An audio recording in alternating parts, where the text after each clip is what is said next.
Hello everyone, this side doctor Amit Kumar Sharma और मैं आप सभी लोगों का स्वागत करता हूं अनअकैडमी CSIR नेट चैनल पर। क्या है ये, इसके बारे में भी बात करेंगे, बट आज हम डिस्कस करने जा रहे हैं वाक्य स्पेस को, कंसेप्ट और क्वेश्चंस को कि कैसे हम क्वेश्चंस को डील करते हैं। तो चलिए क्वेश्चंस भी जानेंगे, कुछ एग्जांपल्स भी जानेंगे। मेरा रेफरल कोड है, आप देख लीजिए यहाँ पर अमित स्टेन, जिसका आप यूज कर सकते हैं प्लस क्लासेस के सब्सक्रिप्शन लेने के लिए। तो सबसे पहले हम जानते हैं कुछ और अदर चीजें, जैसे कि मेरी अदर क्लासेस क्या हैं। तो हाँ, द फर्स्ट वन इज है इम्पोर्टेंट क्वेश्चंस के नाम से है।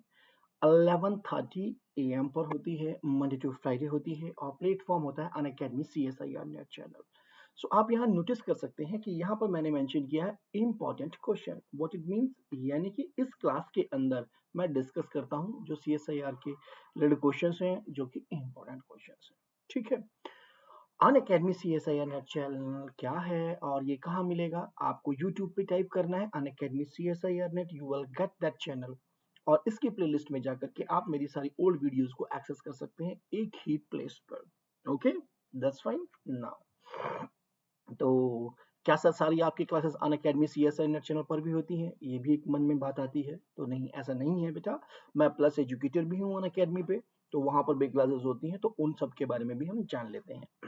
स्पेशल क्लास जो कि एवरीडे होती है, प्लेटफॉर्म होता है अनअकैडमी। इसका टाइमिंग मॉर्निंग में भी होता है 8:30 AM पर, और शाम को भी रखते हैं हम इसको 4:30 PM पर। टाइमिंग चेंज होता रहता है, तो इसलिए आपको क्या करना चाहिए, फॉलो वाले बटन पर क्लिक करके रखना चाहिए जी। फॉलो वाले बटन पर क्लिक करके रखिए, so that you will get the notification accordingly. Another one is a plus class. Plus class क्या होती है जी? प्लस क्लास एक ऐसी क्लास जो कि कंप्लीटली स्ट्रक्चर्ड होती है। जैसे कि आज मैं आपको थ्योरी यहाँ डिस्कस करने जा रहा हूँ, इसी तरीके की थ्योरीज वहां पर भी होती है। तो दैट मीन्स वहां भी हम की पॉइंट को, किस पॉइंट पे हमें प्रिकॉशन रखनी है, हमें किन पॉइंटों को ध्यान रखना है कि भाई एग्जामिनेशन में हम ये पॉइंट ना स्किप कर दें, या इसकी वजह से गलती हो सकती है। तो ऐसे चीजों को हम यहाँ पर आपको नोट कराते हैं कि भाई इस चीज को ध्यान रखिएगा। This is the thing. Plus class completely structured होती है और इसका टाइमिंग होता है 11:30 AM। अभी 8 से या 9 तारीख से मैं शुरू करने वाला हूँ इसी में of this month real analysis.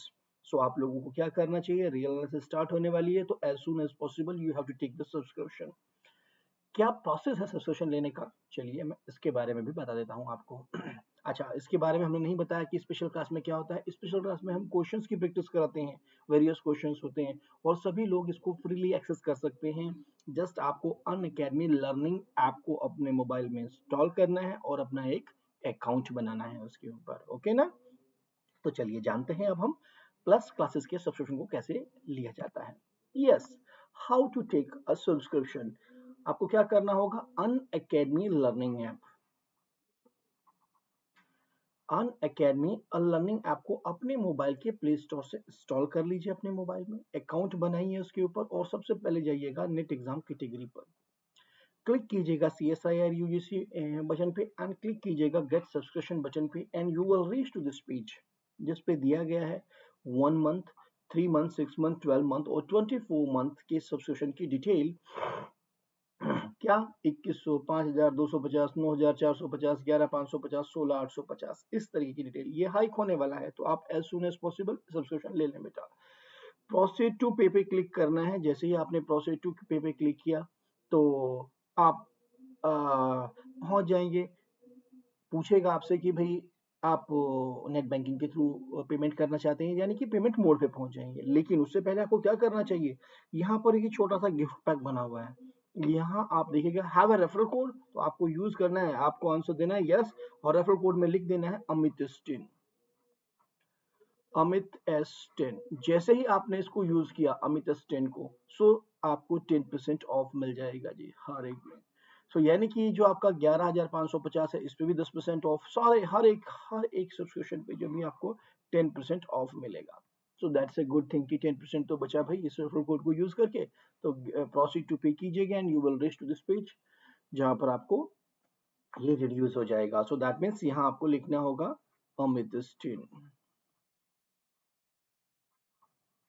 ठीक है ना? ये 11,550 आपका रिड्यूस हो जाएगा ऑटोमेटिकली।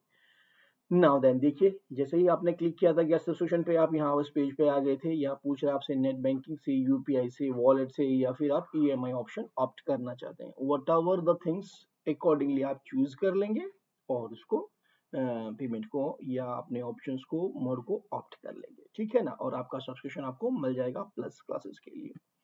नाउ देन चलिए अब हम बात करते हैं जिसके लिए हम यहाँ हैं। आज हम डिस्कस करने हैं वेक्टर स्पेस को। वेक्टर स्पेस में हमें किन किन पॉइंटों को ध्यान रखना चाहिए, उन सब के बारे में हम बात करेंगे आज। और उसकी क्या बेसिक प्रॉपर्टीज हैं इसके बारे में भी, वो कौन कौन से एग्जांपल्स हैं जो हमारे माइंड में हमेशा ही होने चाहिए, क्योंकि हर बार ये जरूरी नहीं कि हम सब कुछ सॉल्व करके देखें। तो सबसे पहला पॉइंट आता है वेक्टर स्पेस को फॉर्म करने के लिए इंटरनल कंपोजिशन। भाई दी दो तरीके के कंपोजिशन है, एक तो है internal composition and other one is external. क्या मतलब होता है और कैसे इसको हम लिखते हैं, तो सबसे पहले फॉर्मल डेफिनेशन की बात करते हैं। देखो वर्ड इंटरनल दिया गया है यहाँ पर, एक छोटा सा वर्ड दिया गया है इंटरनल। इंटरनल से क्लियरली क्या मतलब होता है, देखने में एकदम लगता है कि अंदर का ही है, राइट। सो दैट मीन्स आप इंटरनल कंपोजिशन की बात कर रहे हैं, that means we are talking about that ऐसा कुछ हो जो कि इंटरनली ही हो, बाहर ना जाए। फॉर एग्जाम्पल मेरे पास घर है, मेरे घर के मेंबर है, तो जो भी है उस घर के अंदर ही अंदर है, बाहर से कुछ भी नहीं है। जैसे कि आप नोटिस करते होंगे होम एग्जामिनेशन और आपका आपके 10th का एग्जाम दिया, 12th का एग्जामिनेशन दिया आपने, तो इसमें क्या होता है भाई, देखो दो बार एग्जाम एग्जाम होते हैं आपके। एक तो इंटरनल यानी पेपर भी आपका इंटरनल टीचर ही बनाएगा, वही उसको कॉपी को इवेल्युएट करेगा, वही आपको मार्क्स देगा, राइट। बट एक्सटर्नल एग्जाम क्या होता है कि कोई बाहर का व्यक्ति उसको चेक करेगा, बाहर का व्यक्ति उसे पेपर बनाएगा, ये सारी चीजें। तो सेम थिंग हैपन हियर, क्योंकि बेटा वेक्टर के लिए सबसे पहले हमें क्या चाहिए, सिंपल सा एक सेट चाहिए। तो चलिए हम बात करते हैं एक फॉर्मल वे से कि क्या होता है इंटरनल कंपोजिशन, तो फिर हम उसके बाद बनाएंगे कि इन चीजों से हमने कैसे वेक्टर स्पेस को फॉर्म किया है। लिखिएगा formally, let, so I am going to write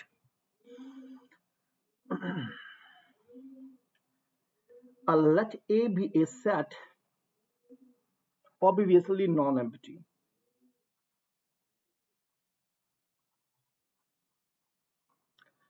Let A be a non-empty set. Then the mapping,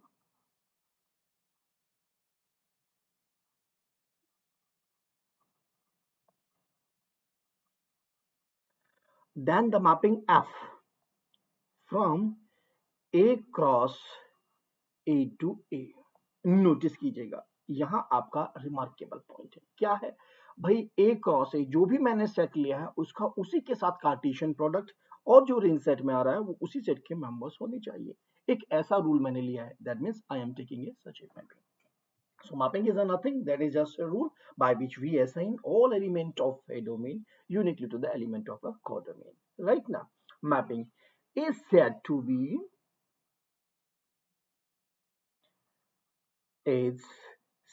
be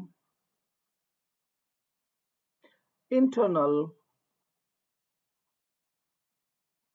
composition,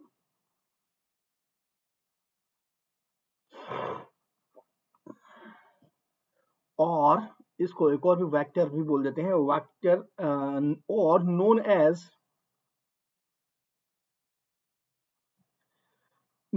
as vector addition.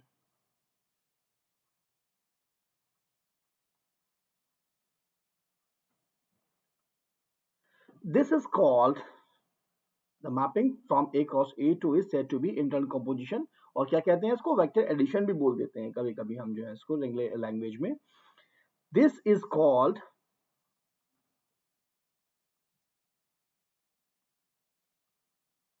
Internal, जैसा कि मैं आपको अभी बता भी चुका हूं, is called internal as we are choosing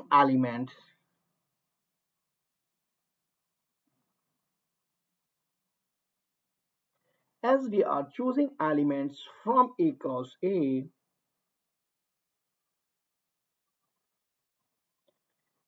and codomain is also A, is also A, what it means, बिल्कुल उसी तरीके से देखो, एलिमेंट क्या थे हमारे, ए क्रॉस ए से आई, नोटिस कीजिएगा, ए क्रॉस ए से आई, यानी कि सेट आपका इनसाइड है, उसी का ही कार्टेशियन प्रोडक्ट किया, और जो रेंज सेट बना वो भी आपका क्या बना, वो भी ए ही है सेट। तो कंपोजिशन तो हुआ, सो बट इंटरनली तो हम कैसे आगे कोई एग्जांपल ले सकते हैं इसका, सिंपली एग्जांपल हम ले सकते हैं, example let F is a mapping from R cross R to R, right ना, एक ही जगह हमने क्या ले लिया, set of a real numbers ले लिया। किस तरीके से डिफाइन है, सच दैट हमने कर दिया g define, such that f a b, भाई डोमेन में कैसे एलिमेंट आएंगे, order pair is equal to simply their product a into b, हो गया ना। So so f is an internal composition, f is an internal composition.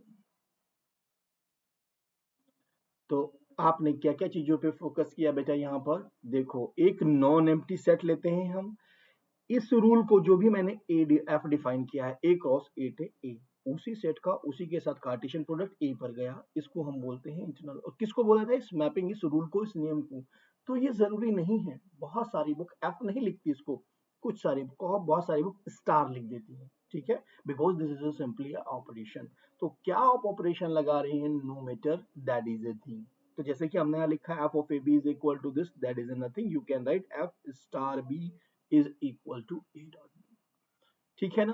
तो many more वे आज are there, but simply यही है कि भाई ए क्रॉस ए से ए के पास आ जाए। रफ मीनिंग आपको मैं ऑलरेडी बता चुका हूँ, इंटरनल का मतलब सब कुछ इंटरनली हो रहा है। तो चलिए इंटरनल कंपोजिशन के बारे में हम जान चुके हैं और डिटेल्ड में हम जो जो भी कोई पॉइंट आएगा ऐसा हम वहां पर डिस्कस करते रहेंगे जहां उसकी जरूरत होगी। अब हम बात करते हैं एक्सटर्नल कंपोजिशन की, एक्सटर्नल कंपोजिशन क्या होता है। तो एज यूजुअल अब हमें बात करनी है लेट, लिखिएगा इसके लिए भी formal definition, let V and B, दो सेट ले लेते हैं इस बार हम, क्योंकि एक्सटर्नल यानी कि कुछ ना तो बाहर से चाहिए ना हमें, सो दैट मीन्स, सो लिखिएगा इसके लिए लेट वी एंड एफ, यहाँ एफ मैं फील्ड की बात भी कर रहा हूँ, आप सेट लेके चलिएगा अभी तो सिंपली, ठीक है। तो डोंट थिंक लाइक के ये हमारा ये है, सिंपली सेट ले लीजिए, जो दैट आपको क्लियर रहेगा बेटा कि हमने कोई स्पेशल चेंज नहीं किया है। Let V and F be two non-empty set. Be two non-empty set. दो non-empty set हैं. Then the mapping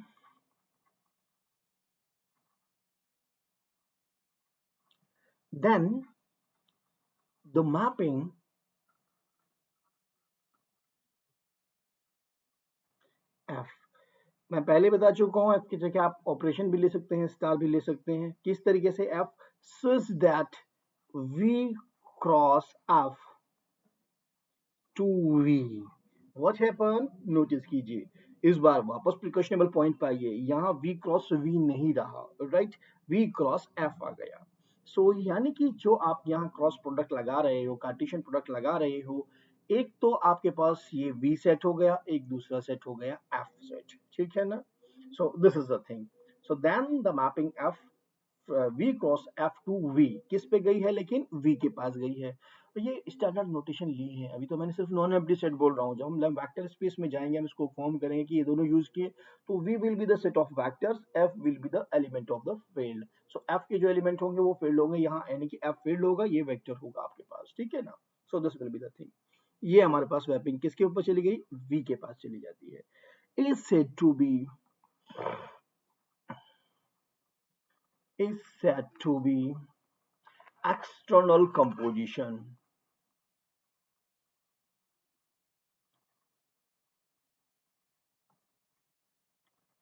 is said to be external composition in V over F, ऐसे इसको पढ़ा जाता है बेटा, ठीक है। Sometime it is called, bracket में लिख सकते हैं आप, sometime it is called scalar multiplication,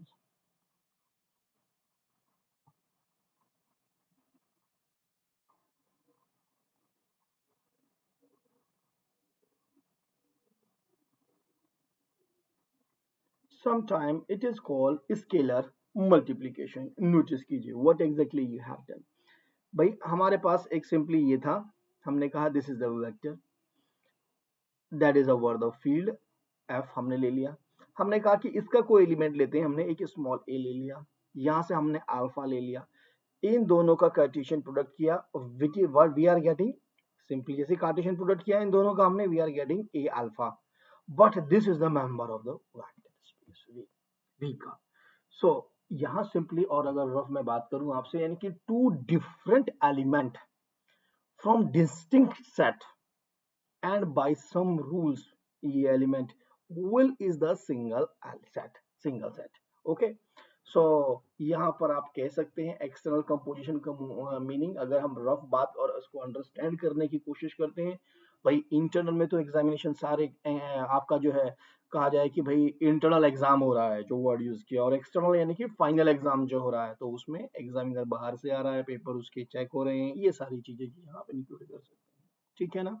so that means यहाँ से कोई एलिमेंट्स लेंगे आप, उसके साथ करेंगे, और जो एलिमेंट बन के आएगा, रिजल्टेंट जो होगा हमारे पास, that must be the member of V, that should be the close in V, this is the thing बेटा, ठीक है। तो चलिए, ये सब तो बातें रही हमारी internal composition and external composition की।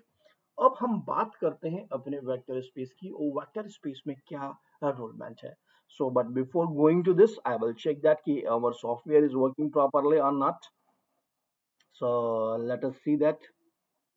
Is it working properly? Yeah, that's fine. It's working. No problem. So now then come to this one.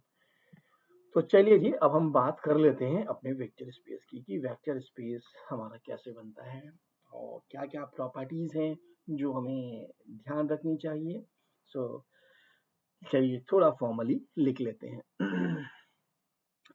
Late, अभी तक देखिएगा बेटा, मैंने पीछे जब इंटरनल एक्सटर्नल कंपोजिशन डिफाइन किए, तो मैंने एफ को और वी को सिंपली नॉन एम्प्टी सेट लिया था, वहां जरूर नहीं था कुछ भी हमें लेना, ठीक है। लेकिन यहाँ पर हम क्या कर रहे हैं, late F,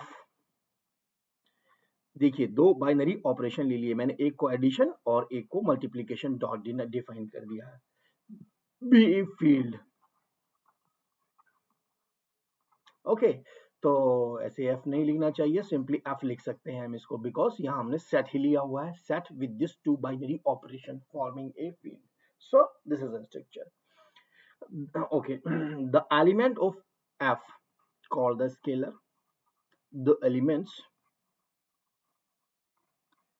the element of f is called scalar. तभी हमने वो यूज किया था वर्ड, आपने नोटिस किया होगा यहाँ, स्केलर मल्टीप्लीकेशन, बिकॉज इसके जो एलिमेंट है they are called the scalar, that's what is called scalar, okay. And let, अब एक और चीज मान लीजिए, and let V be a non empty set, एक अभी हमने क्या ले लिया, वी को नॉन एम्प्टी सेट ले लिया। अब हम इसी वी को ही वेक्टर स्पेस बनाना जा रहे हैं, क्योंकि हमने वहां भी बात की थी वी ओवर एफ की। तो एफ को हमने ऑलरेडी मान लिया कि this is the field, field की आप पूरी डेफिनेशन जानते हैं, ये दोनों बाइनरी ऑपरेशन लिए हैं हमने, एडिशन और आपका मल्टीप्लीकेशन, ठीक है। Usually let V be a non empty set whose elements are called the vector,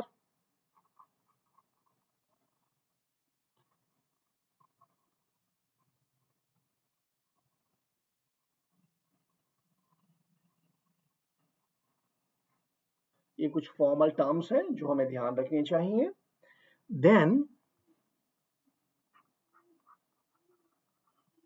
V is said to be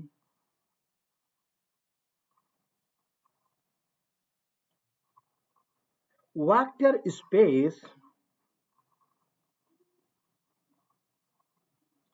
over the field F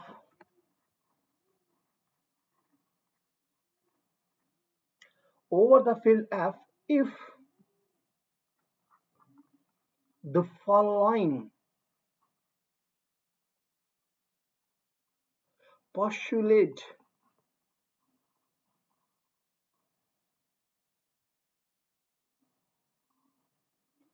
are satisfied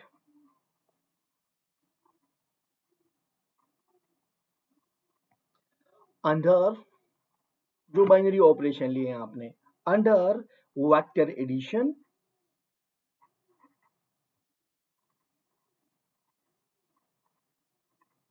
and scalar multiplication.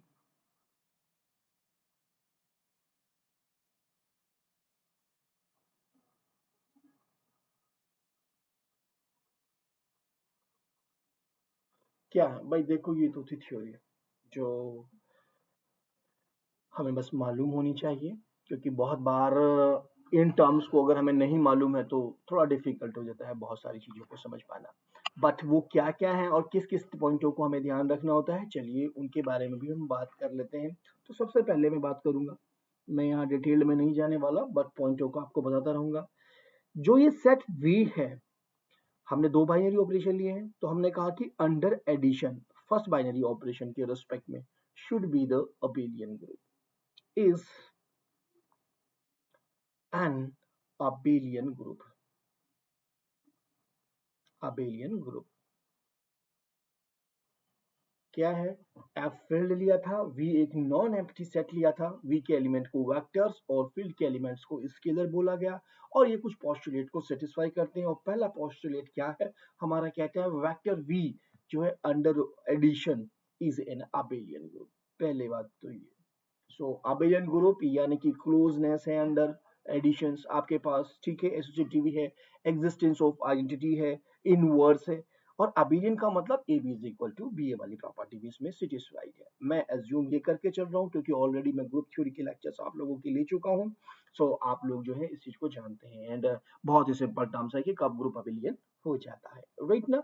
So no need to discuss and detail that कि ये कैसे भाई मैं closeness दिखाऊं उसमें associative वगैरह वगैरह entity वगैरह। तो इन जनरल एग्जामिनर एग्जामिनर क्या करता है आपके पास जो क्वेश्चन फ्रेम करता है, तो हो सकता है कि एडिशन में अंडर एडिशन उसके अंदर जो आपसे पूछ रहा है कि ये वेक्टर स्पेस है या नहीं है, हो सकता है आइडेंटिटी एलिमेंट ही ना हो, राइट।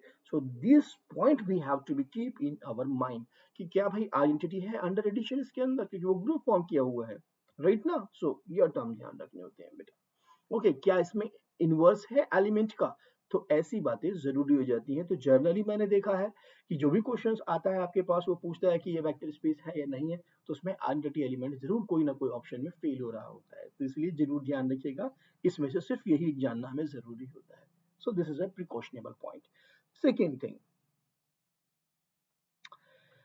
पहला पॉइंट हमें पता लग गया। सेकेंड, फॉर ऑल ए, कोई भी एलिमेंट ले लू मैं किसका, फेल का, यानी कि कोई भी मैंने स्केलर ले लिया, for all scalars and vector x belongs, and for all x belongs in the vector ax a into x belongs होना चाहिए v में। क्या मतलब हो गया सर इसका, इसका सिंपली मतलब हुआ this is a closed under scalar multiplication. तो भाई क्या, कोई भी स्केलर लू मैं, राइट। सो देखिए यहाँ पर मैंने क्या यूज किया है, डॉट, यानी कि second binary operation I am using, this is this operation I am using, ठीक है ना। तो यानी कि मैं ब्रैकेट में लिख देता हूं closed under scalar multiplication.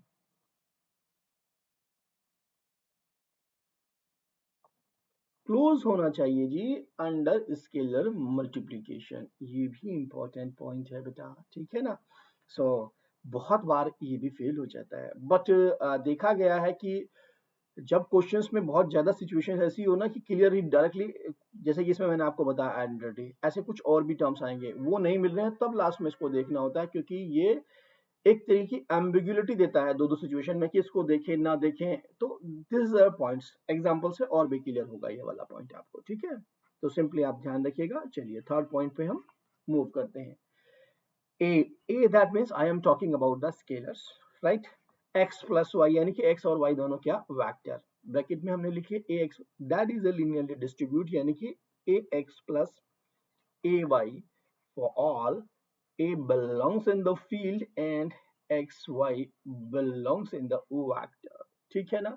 so that has to be means आपका जो स्केलर मल्टीप्लिकेशन है over vector addition linearly distribute होना चाहिए जी। ये कुछ छोटी छोटी सी प्रॉपर्टीज हैं जो कि हमें, और अगर मैं स्केलर का एडिशन कर लूं देन कैसा कुछ होगा, yes that will also be here. So that means what happen, ax plus bx for all a and b belongs in the field, okay, and x belongs in the vector।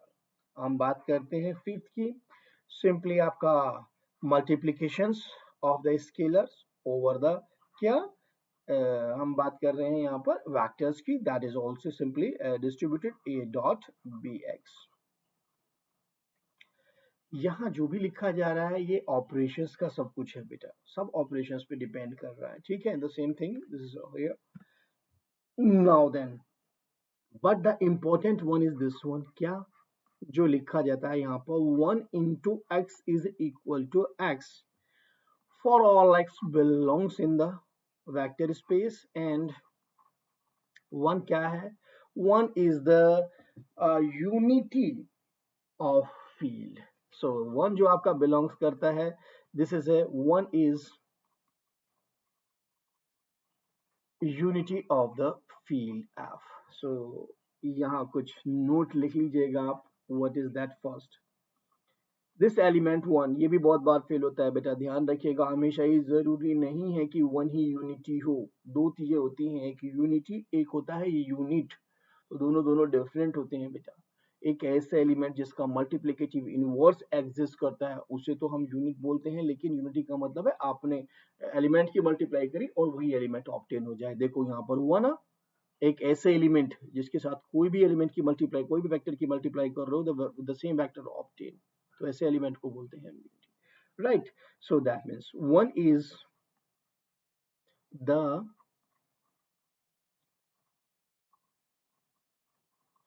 unity element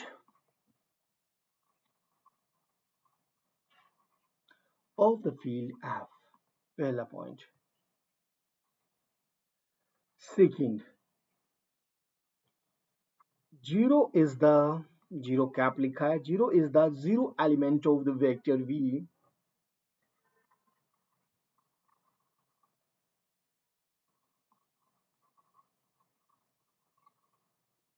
vector v, and simply अगर zero लिखा है, cap नहीं लगाया, that means vector नहीं बनाया उसको, ठीक है। अगर वेक्टर बना रहे हैं सो that means this is element, और अगर सिंपली जीरो किया हुआ है तो that means zero is the zero element. यानी कि देखा जाए तो एडिशन के रिस्पेक्ट में कहूं तो आइडेंटिटी जो होगी, additive identity, that will be this zero. Zero is the zero element किसका, फील्ड एफ का बेटा। सो समझ गए आप, ये वेक्टर स्पेस का वेक्टर से ले रहे हैं तो that means this is a zero element. Zero zero कैसे कह सकते हो, अगर मान लिया मैंने कहा कि आर एन का है, so what is zero, zero cap, तो सिंपली इसका मतलब होगा zero comma zero comma zero comma zero N times, ठीक है ना। और ये this is a single element as zero, so scalar. So ये सारी प्रॉपर्टीज सेटिस्फाई हो जाएं तो हम डिनोट जो करते हैं वेक्टर स्पेस को, सो उसे कम करते हैं v over the f। so v over f means v is a vector space over the field f, right। so this is a point जो कि हमें ध्यान रखने हैं, क्या भाई, एक फील्ड हो हमारे पास, एक नॉन एम्प्टी सेट हो, ये नॉन एम्प्टी सेट जो है हमारे पास अंडर एडिशन एबिलियन ग्रुप बनाए, ये कुछ प्रॉपर्टीज रखे। लेकिन मैं नहीं कहता कि भाई आप सारी की सारी प्रॉपर्टीज को हर बार चेक करेंगे, क्या नहीं, बिल्कुल भी चेक नहीं करेंगे। फर्स्ट वाले में से मुझे जीरो जीरो यानी कि आइडेंटिटी आइडेंटिटी को देखना होता है कि क्या जो मुझे सेट दिया हुआ है उसके अंदर है या नहीं है, क्योंकि वी के बारे में बात है यहाँ पर, ठीक है। अदर्स जब हम बात करते हैं तो हमें इनमें से कोई प्रॉपर्टी जनरली सेकंड वाली हो जाती है, या फिर मैं बात करूं आपको लास्ट प्रॉपर्टी भी गड़बड़ करती है, तो इन प्रॉपर्टीज को हमें ध्यान रखना चाहिए, ठीक है। तो चलिए कुछ एग्जांपल्स भी हम देख लेते हैं कि क्या एग्जांपल्स हमें कहना चाहते हैं।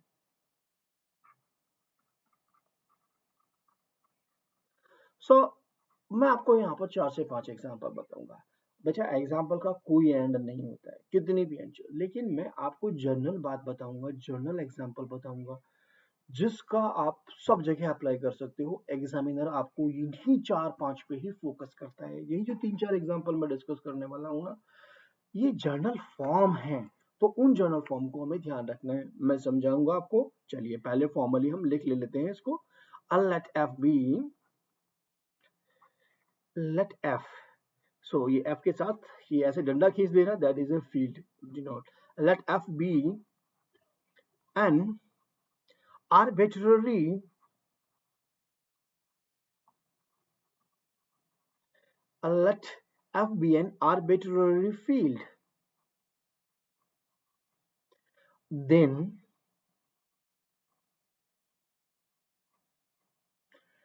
fn। ओके, ऊपर ऊपर की पावर में दिखा दिया, यानी कि सेट ऑफ n टपल्स हो गया। ब्रैकेट में लिख सकते हैं the set of n tuples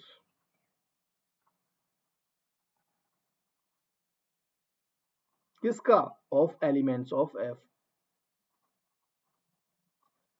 of elements of the field f। तब हम बात कर रहे हैं, let it be, then fn over the field f is a vector space, is a vector space over f। तो क्या सर आप proof करने जा रहे हैं? बिल्कुल भी नहीं कराऊंगा बेटा इसका प्रूफ। क्यों नहीं कराऊंगा, मैं बताता हूँ कारण। इसको मैंने आपको क्यों बताया, मैंने अभी आपसे एक वर्ड कहा कि मैं जनरल बात करूंगा। जनरल मीन्स दैट मीन्स मेरे पास कोई भी फील्ड है भाई, मेरे पास तो फील्ड आर भी होता है, आप नोटिस कीजिए। मेरे पास तो सी भी फील्ड होता है, मेरे पास तो set of irrational number Q भी होता है। सो ये सारे के सारे फील्ड ही तो हैं, what ever the set of real number ले लो, सी ले लो, क्यू ले लो, ये सब फील्ड है, राइट। मैंने कहा आपसे यहाँ पर इनकी पावर कर लीजिए, मैंने कहा जी ये लीजिए, मैंने आर एन कर लिया। ओके, अब कोई भी मैं इसके फील्ड ले आऊं यहाँ पर, बट ये ध्यान रखिएगा कुछ और भी प्रॉपर्टीज होती हैं बेटा। ऐसा ना हो कि सुपर फील्ड ले आओ, सब फील्ड ला सकते हो लेकिन सेम ला सकते हो आप, सेम आर भी ओवर आर भी कर सकते हो लेकिन ओवर सी नहीं कर सकते, यानी सुपर फील्ड नहीं लोगे, आर एन ओवर सी ले लो कभी, वो गलत हो जाता है, ठीक है। अभी आएंगी वो बातें भी। बट मैंने कहा कि कभी भी आपको ऐसा दिखाई दे रहा है R N over R, so that means you will say okay that is a vector space, no need to determine the all properties की हाँ सेटिस्फाई कर रहा है या नहीं कर रहा है। सी एन ओवर सी के इम्प्ली क्या हो गया जी, हाँ जी वेक्टर स्पेस बन जाएगा। क्यू एन ओवर क्यू आपके पास क्या बन जाएगा जी, वेक्टर स्पेस बन जाएगा। ठीक है सर, ये बात तो ठीक है। कुछ और भी बातें करें, बिल्कुल बात करते हैं। आप जानते हैं क्यू आपके पास क्या होता है, एक फील्ड होता है, राइट। और अगर मैं इसमें इसका एक्सटेंशन करूं, I am going to extend it, तो इसमें मैंने रूट टू, इसमें नहीं होता है तो मैंने रूट टू डाल दिया, तो इसका एक्सटेंशन क्या बन जाएगा, क्यू रूट टू, ये भी एक फील्ड होता है। सो आपसे इसका सुपर रूट टू आ गया है ना इसके अंदर, ये तो इससे बड़ा हो गया है। सो दैट मीन्स अगर एग्जामिनर आपसे पूछे एग्जाम में, देखे Q root two over Q, तो क्या आपको एग्जामिन करने की जरूरत है, क्या चेक करने की जरूरत है भाई, ये भी फील्ड, ये भी field, so that means there is no problem. Even तो इसकी पावर n लगा दे तो भी क्या दिक्कत है, कोई दिक्कत नहीं है। तो एग्जामिनर ऐसा गेम आप लोगों के साथ करता है जिसमें आपको कंफ्यूज नहीं होना होता है, जबकि सिर्फ आपको ये बात ध्यान रखनी है कि F N over F is a field, just इसको ध्यान रखना है जी आप, कि एफ एन ओवर एफ आपके पास एक जो है वेक्टर स्पेस फॉर्म होता है। यानी कि अब कोई भी फील्ड ले लूं, मुझे सिर्फ ये चेक करना है कि ये क्या एफ मेरा फील्ड है जिसके ऊपर, और ये इसका सब फील्ड है या नहीं है, these are the things only. So आप जानते होंगे कि Q को हम एक्सटेंड करते करते Rn के पास चले जाते हैं। सो दैट मीन्स क्या R ओवर Q बन जाएगा हमारे पास वेक्टर स्पेस, बिल्कुल बन जाएगा जी, है ना। सो ऐसी बहुत सारी टर्मिनोलॉजी हमें समझने की जरूरत है। सो जस्ट टर्म समझने की कोशिश कीजिएगा, ये वन एग्जांपल सफिशिएंट है आपको ये बताने के लिए कि कोई भी फील्ड की बहुत बार ऐसा जरूरी नहीं कि ऐसी स्ट्रक्चर दी हुई हो कि डायरेक्टली आइडेंटिफाई कर सके कि ये फील्ड बन रहा है। तो क्या किस तरीके के और हो सकते हैं, चलिए औरों को भी देख लेते हैं। Hope it is clear to all of you, ठीक है, दिस वन ओनली। सो अब हम बात करते हैं अपने सेकेंड एग्जाम्पल की। What is the second example? Let P N X या P N T, P N और टी हमने ले लिया जी।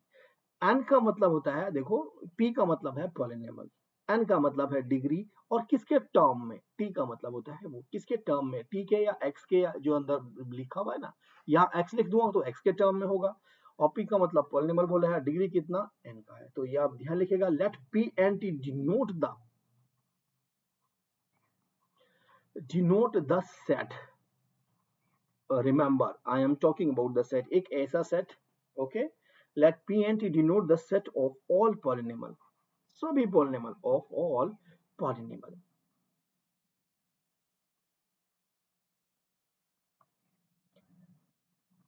pt over a field,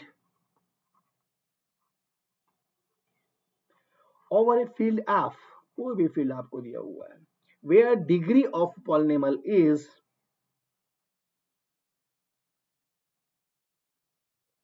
where degree of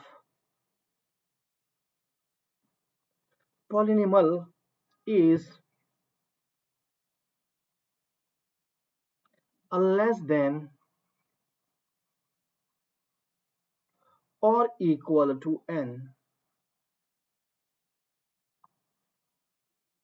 less than और इक्वल टू एन।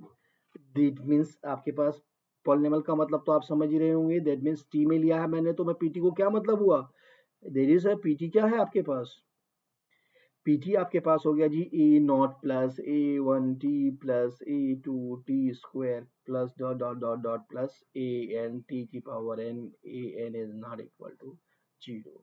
ओके, अब यहाँ पर ये देखिएगा, ये तो मैंने एन डिग्री का पॉलिनोमियल लिया, अगर मैं इसकी छूट कर दूं, इसको फ्री कर दूं, that means may be of the less और इक्वल डिग्री, इसको फ्री कर दूं अगर मैं इससे, कि ये कंडीशन ना डालूं, A N is not equal to 0, तो उसमें 0 होगा तो उससे लेस का हो जाएगा, ठीक है ना, A N minus one degree का, यानी कि एन माइनस वन डिग्री का हो जाएगा। अगर ए एन माइनस वन को भी मैं कहूँ कि कुछ भी हो सकता है, 0 भी हो सकता है, दैट मींस उससे लेस का हो जाएगा। सो दिस कंडीशन वॉलेट करती है कि कितनी डिग्री है इसकी, कि भाई एन है या एन माइनस वन है, एग्जैक्टली नहीं है।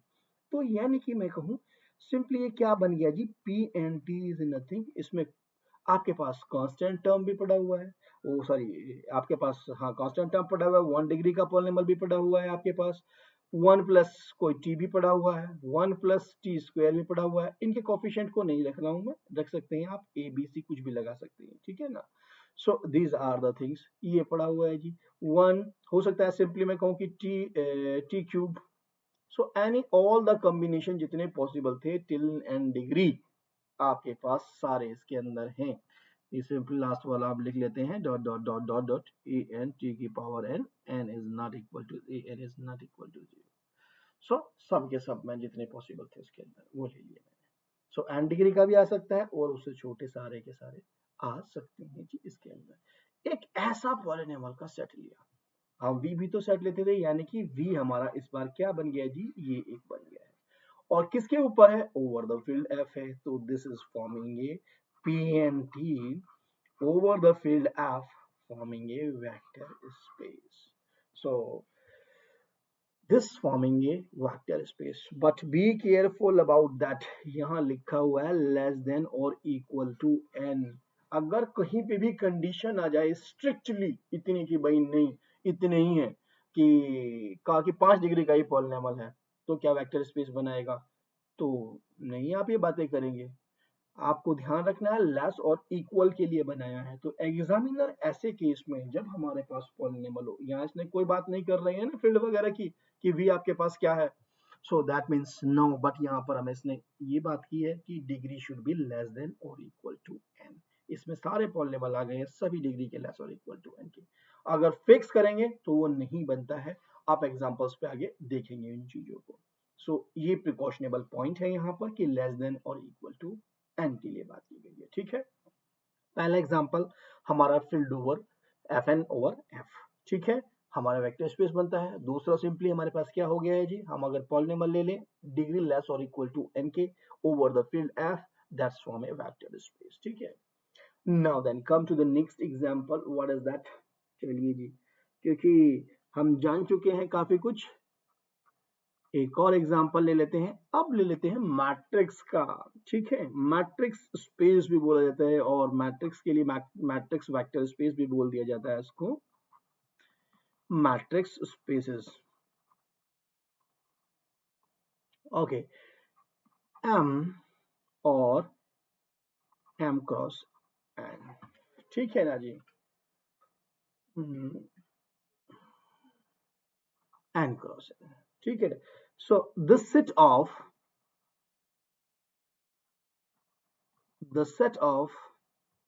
m cross n, the set of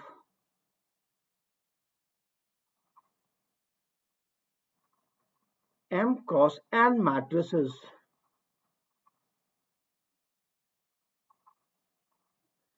with entries with entries in a field F,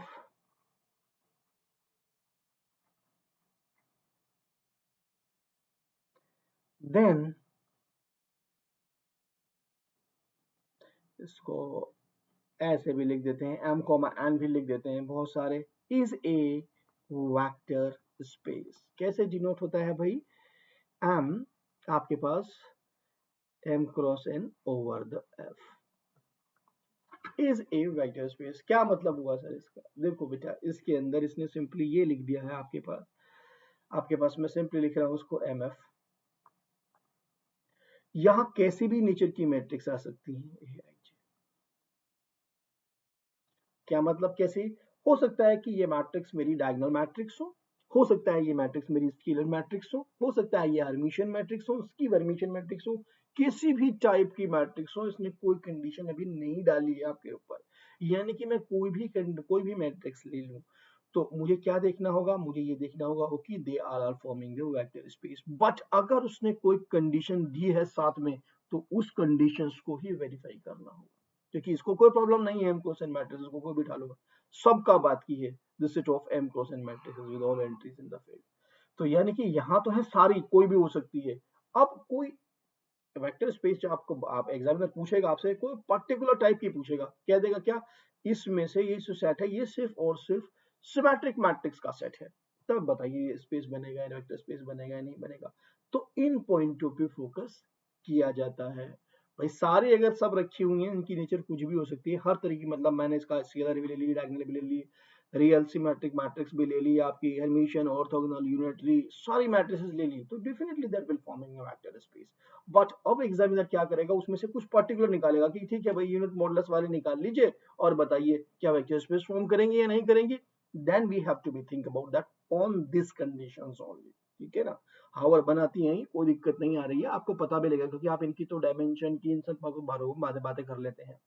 सो कभी कभी हम लोगों को ये भी सोच लेना चाहिए कि वहां देखने के बाद कि भाई क्या इनके अपर चीजों के बारे में हम जानते हैं, यानी कि अगर लार्ज जो एक्स्ट्रा कंडीशंस है आगे हम देखेंगे, सो दैट मीन्स उनके बारे में जानते हैं, तो ऑब्वियसली हो जाता है कि यहाँ पर भी हमें कोई दिक्कत नहीं आ रही है। ठीक है ना जी, तो चलिए अब चेक कर लेते हैं एक बार कि everything is working properly with this one और not. Yes that's working properly, there is no problem. ठीक है, तो चलिए जी, यानी कि हम जान चुके हैं इस बारे में भी कि मैट्रिक्स का हमारे पास सारी मैट्रिसेस ले लें तो वो फॉर्म करती हैं। बेटा यहाँ पर सबकी बात है, सारी मैट्रिसेस की बात कर रहा है, और मैट्रिसेस ऑफ एनी टाइप जो भी आप सोच सकते हो एम क्रॉस एन की, तब इसने वेक्टर स्पेस बनाया है। एग्जामिनर आप इसमें से कोई एक निकालेगा और फिर पूछेगा आपको, तो वो बनाता है, इसका तो मालूम है भाई, उसको हमें कभी कभी देखना होता है, तो हम बता देंगे वो कहाँ पे क्या फोकस करना है। ठीक है ना, तो इन चीजों को ध्यान रखिएगा जी। तो चलिए मैट्रिक्सेस का भी हमें पता लग गया। अब कुछ छोटे से पॉइंट्स, क्या छोटे से पॉइंट्स, जैसे कि फर्स्ट पॉइंट आपको मालूम होना चाहिए जी, वो क्या है, that is a field over सब फील्ड। मैंने फील्ड ले लिया और ओवर किसके ले लिया, सब फील्ड ले लिया, is a vector space is a vector space means क्या होता है इसका, देखो फील्ड ओवर सब फील्ड, सो दैट मीन्स मैं कहूँ कि Q root two over Q is a vector space, ठीक है, क्योंकि ये इसका सब फील्ड है ना, इसी का एक्सटेंशन करके लेके आए हो आप। तो यहाँ पर जो अभी आपके पास ये वेक्टर स्पेस था, वी था, दिस इज अ फील्ड, और ये जो आपके पास फील्ड था, ये इसका सब फील्ड है now. So that is the thing, अगर यहाँ पर फील्ड ओवर सब field is a vector space, there is no problem, हमने जैसे दे दिया यहाँ पर, इसको ऐसे भी डिनोट कर देते हैं, और एक्सटेंशन के सेंस में भी कभी कभी लिख देते हैं एग्जामिनेशन। कभी कभी क्या करेगा एग्जामिनर, सिंपली आपको यही लिख देगा और बोलेगा ठीक है बताइए जी, Q root to such that Q, ऐसे दे देगा आपको, ठीक है, ये एक्सटेंशन की फॉर्म में देगा। इज ए वेक्टर स्पेस और नॉट, आपको होगा yes is a vector space. So बिल्कुल नहीं घबराना है जी।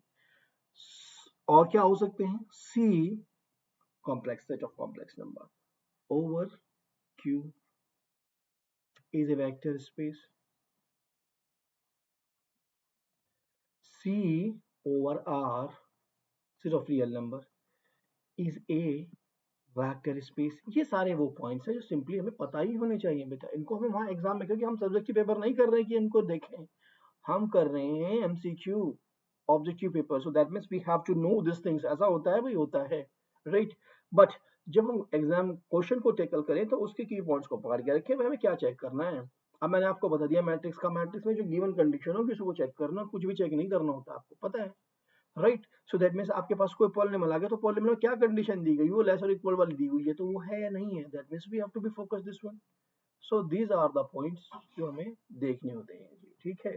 दूसरी बात अब एक और ले लीजिए यहाँ पर ही, what is that, field over field. अगर आपको फील्ड मिला है और सेम फील्ड पे कह दे, field over field is also the vector space, is a vector space. Field over field भी वेक्टर स्पेस होता है, मीन्स क्या हुआ, देखो भाई, आर ओवर आर भी वेक्टर स्पेस होता है, सी ओवर सी भी वेक्टर स्पेस होता है, ये सब भी वेक्टर स्पेस होते हैं, ठीक है ना। अगर आपसे कहे कि examiner Q root two over Q root two, तो आपको घबराना नहीं है जी, होता है, क्योंकि ये भी फील्ड ये भी फील्ड, मुझे सिर्फ ये आइडेंटिफाई करना होगा कि क्या ये फील्ड है या नहीं है। देखो प्लस की क्लासेस में भी हम इन पॉइंटों पे ही फोकस करते हैं, यही चीजें मेजर होती हैं, थोड़ा सा और लार्ज लेवल पे हो जाती हैं कभी कभी, क्योंकि वहाँ डिस्कशन होता है, सामने स्टूडेंट अपने क्वारी रखता है, नहीं सर ये वाला पॉइंट नहीं है, इसीलिए मैं आप लोगों को कह रहा हूँ कि आप रेफरल कोड यूज कर लीजिए अमित स्टेन को, और जल्दी से जल्दी सब्सक्रिप्शन ले लीजिए प्लस क्लासेस का। रियल एनालिसिस एक ऐसा टॉपिक जो कि बहुत इंपॉर्टेंट होता है एग्जामिनेशन पॉइंट ऑफ व्यू से, सो वो स्टार्ट होने वाली है, जल्दी से जल्दी इसको आप ज्वाइन कर लीजिए प्लस क्लासेस के लिए अनअकैडमी को, ठीक है ना। तो चलिए, ये हुई फील्ड ओवर फील्ड की बात हमारी। अब हम एक और एग्जांपल लेते हैं, एक और पॉइंट नोट करके लिख लीजिएगा इसको भी, देखो बेटा, okay, field over subfield is not a vector space, field over super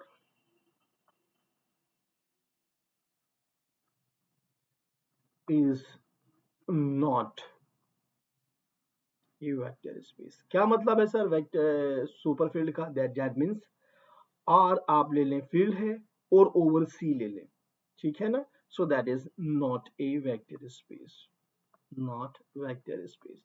कहाँ नहीं होता है बेटे, स्केलर मल्टीप्लिकेशन फेल हो जाएगा इसके अंदर, ठीक है ना आपके पास। सो दैट मीन्स मालूम है, हमने एक बार देख लिया है कि हाँ ये चीजें हैं जो कंडीशंस फेल होती हैं, तो बस जस्ट मीन्स हमें ये आइडिया हो जाना चाहिए, आप इसको वेरीफाई करके जरूर देखिएगा, इससे आपको पता लगेगा कि कौन सा वो पॉइंट है भाई जो स्केलर मल्टीप्लिकेशन करने के बाद वही आए। सो दैट्स अ थिंग, कौन सी स्केलर मल्टीप्लिकेशन फेल हो गया, क्या वो सेकंड नंबर की प्रॉपर्टी तो नहीं है जो हमने लिखवाई थी, दिस इज द थिंग बेटा, ओके ना। सो इस पॉइंट को भी आप अपना ध्यान रखिएगा। चलिए एक और एग्जांपल कर लेते हैं, हम कई एग्जांपल देख चुके हैं, जैसे कि हमने एग्जांपल वेक्टर स्पेस के बाद हमने सबसे पहले एग्जांपल क्या लिया, सबसे पहले एग्जांपल लिया हमने F N over F field बना, उसके बाद हमने पॉलिनोमियल की बात की, उसके बाद हमने मैट्रिक्स की बात की, तो चलिए फंक्शन बचे हैं, फंक्शन को भी ले लेते हैं, एग्जामिनर सीक्वेंस का function, this is nothing, these are the same things, ठीक है बेटा। तो लिखिएगा फंक्शन स्पेस और फंक्शन वेक्टर स्पेस, हम एग्जांपल ले रहे हैं जी किसका, फंक्शन स्पेसेस का।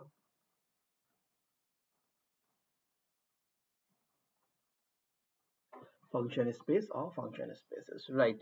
Let x be a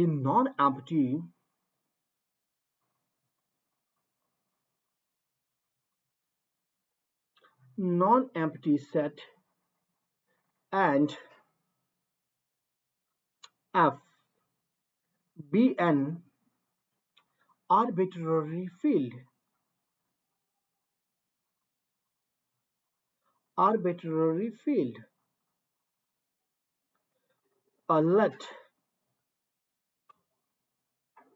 f over x, ठीक है, is the set of all function, is the set of all, ये important one है, सभी functions का, all functions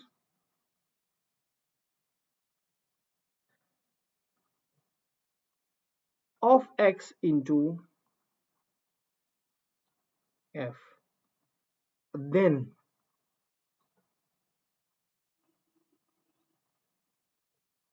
fx is a vector space,